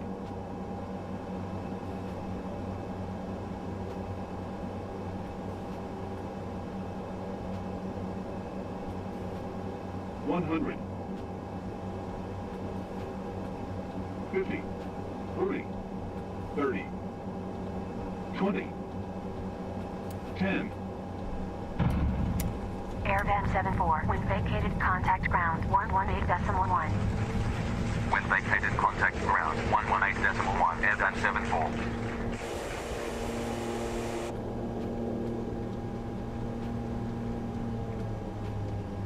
Alright, got those nice reversers on. Got a clap, so it wasn't too bad, I guess. Here are the flaps.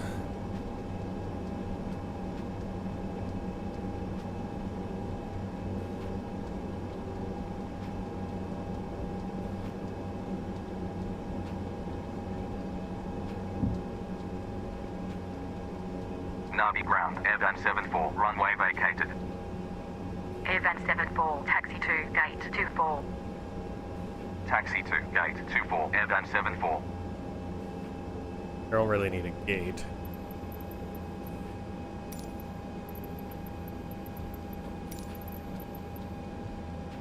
Better. Alright. So after landing, radar standby. Flight controls locked. Flap 0, trims, reset, land and strobe lights off. Anti-de-icing off, probes off, and I don't know what the crew is.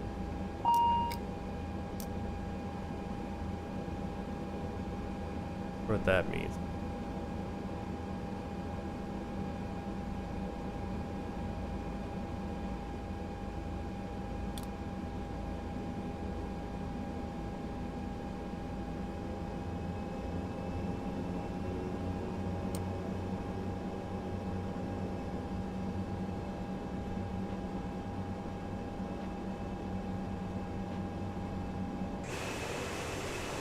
We can take one of these parking spots. We'll go with where he's at.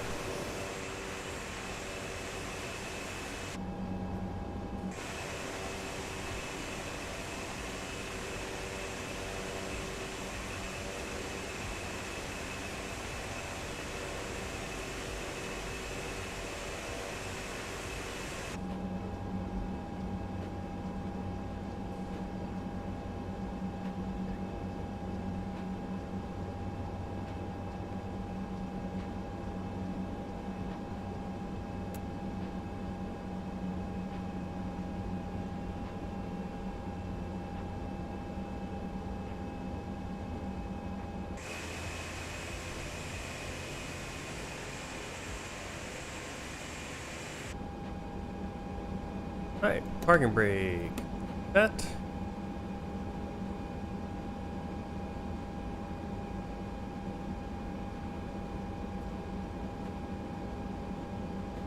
Parking brake engage, taxi, takeoff line off. DL2 to feather. Beacon light off.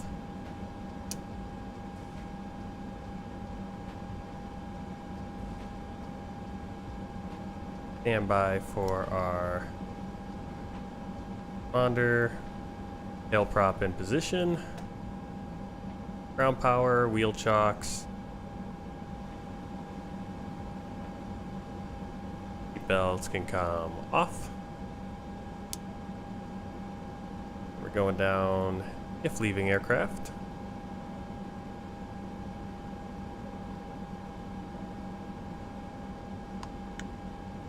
All right. Pretty good there. All right. Actually open the doors. Get GSX to start deboarding everyone. You need to stop the engines to request ground services. Oh. Get external power on. And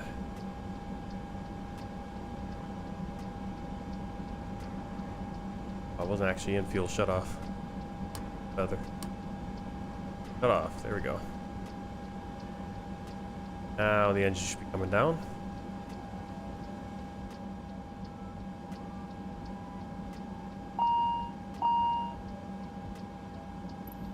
The boarding requested.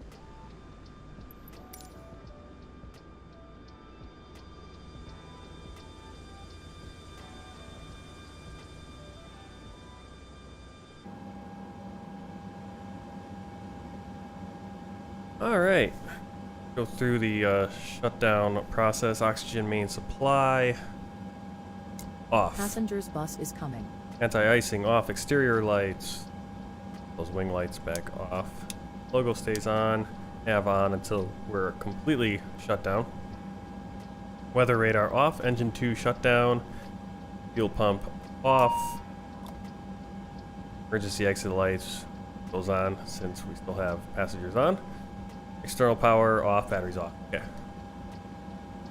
Go to the checklist and oxygen main supply off. X-ray protection, lights. Alright, we'll go through all that once we get. Alright, we can do it. Alright, well, here we are in Fiji. Made it. Made it in one piece. Let's do a review of the flight in Volanta.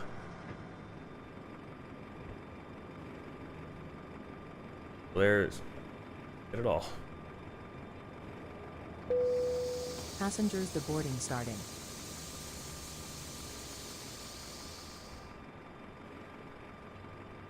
Alright, you can see pretty much a straight shot. The wobbly on the manual there. Out. Then nice straight in. Landing rate negative 188, not bad. Like to see. A little firm for this plane. Flight time at 2 hours is 2 hours and 3 minutes. 535 miles, 1,242 kilos burned for 67 passengers. Landing speed 104, just where we want it. Perfect. And there comes the passenger plane.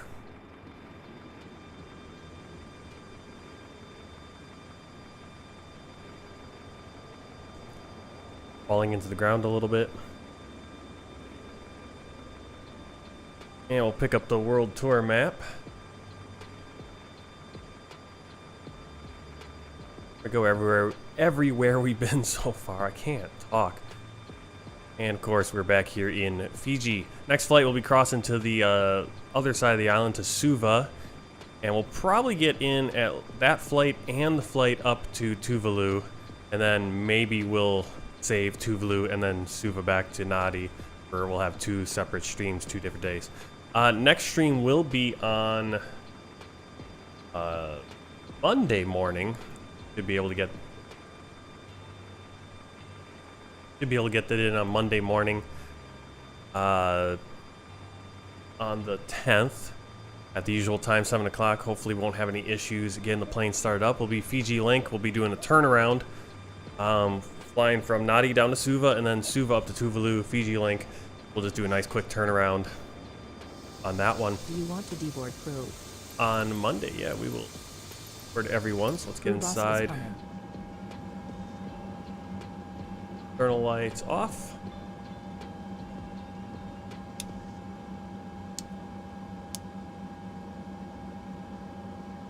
Emergency exit lights armed. Device lights off.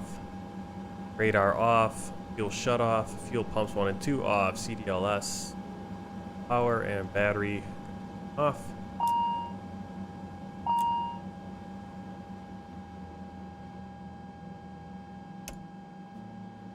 Plane is shut down.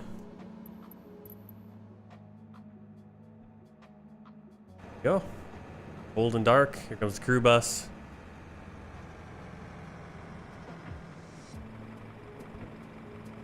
But they closed the door, so how are we supposed to get off? I don't know. Crew deboarding starting.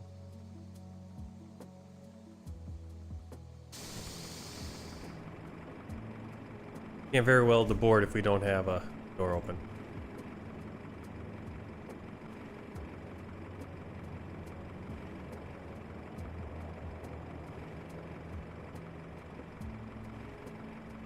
Alright, so next flight, yeah, we'll be over on YouTube, 7 o'clock in the morning, 12 o'clock Zulu time on July 10th.